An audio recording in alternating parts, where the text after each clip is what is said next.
Arquitetura italiana no Brasil. A substituição da mão de obra escrava para assalariada era um dos problemas mais inquietantes para nossas elites rurais brasileiras, em decorrência das sucessivas leis aprovadas em detrimento do sistema escravagista. A saída para este problema foi a imigração.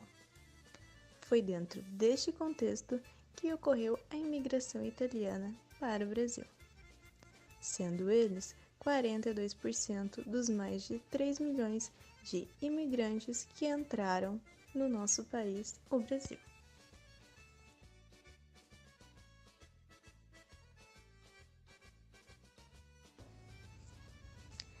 A ocupação italo-brasileira não teve como intenção primordialmente a reprodução do modo de vida italiano, apesar da bagagem cultural ser tangível em seu cotidiano e expressividade.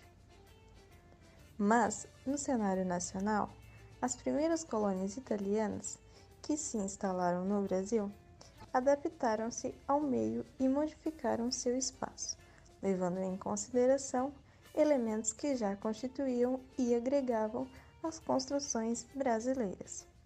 Como exemplo, temos a matéria-prima, o clima, a geografia e até mesmo as técnicas empregadas no meio.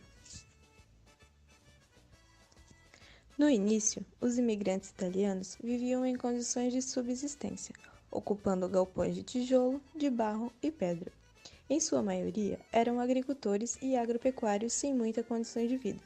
Mas, com o tempo, é inevitável o enriquecimento das colônias italianas, em meados do século XX, promovendo melhoria para a maioria das residências. As primeiras residências eram construídas de matéria-prima mais abundante. No caso da região do Rio Grande do Sul e pequenas colônias da Serra em Santa Catarina, a pedra e a madeira foram os materiais mais empregados na condição de colonização italiana.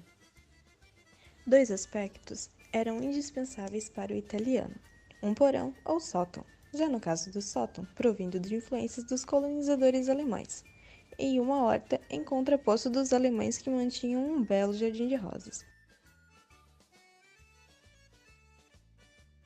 Notadamente, havia alguns traços sustentáveis na relação estética com a paisagem, preconizada nas edificações dos primeiros imigrantes no Brasil, respeitando o uso de materiais da região, principando por conforto térmico e boa localização das moradias. Todos os grupos de imigrantes valorizavam prioritariamente as edificações de valor cultural, como as igrejas, escolas e etc.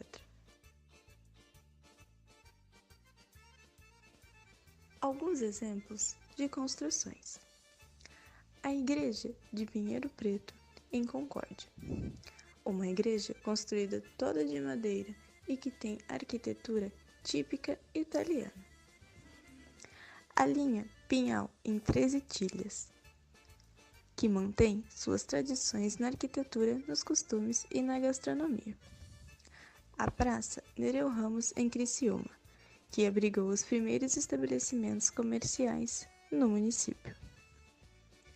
A Casa de Pedra, em Nova Veneza, são um conjunto arquitetônico tombado pelo Instituto de Patrimônio Histórico e Artístico Nacional, o IPAM, que compreende a 3 casas de pedra construídas pelos imigrantes italianos em 1891. Elenco. Roteiro: Giulia Guariente Siechovics, Luana Bárbara Mendes. Filmagem: Maria Gabriela Cardoso. Áudio: Luciana Molinari. Edição de vídeo: Ana Cláudia dos Santos Bittner.